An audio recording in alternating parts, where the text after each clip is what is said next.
আসসালামু আলাইকুম, আশা করি সবাই ভালো আছেন। আমি আলহামদুলিল্লাহ ভালো আছি। এই ফলটা দিয়ে যে মানুষে ব্লগ করে নাই খুব কমই আছে, বুঝছেন? এই ফলটা আসলে অনেক সুন্দর দেখতে। খেতে তেমন একটা স্বাদ নয়, কিন্তু আসলে অনেক ভালো একটা ফল, শরীরের জন্য অনেক ভালো। তবে বাংলাদেশেরটা আমার কাছে মিষ্টিটা বেশি লাগে, মালয়েশিয়াটা সেম।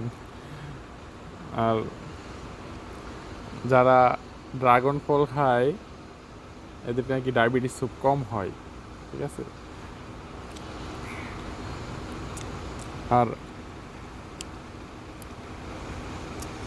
আজকের ড্রাগন ফলটা আসলে অনেক মিষ্টি।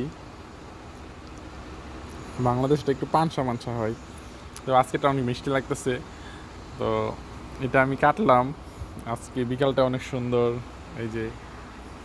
আর আপনাদের সাথে আমার ভিডিওগুলো শেয়ার করতে অনেক ভালো লাগে,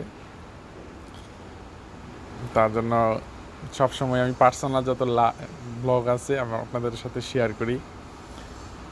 তো ভালো থাকেন, আজকে এই পর্যন্তই।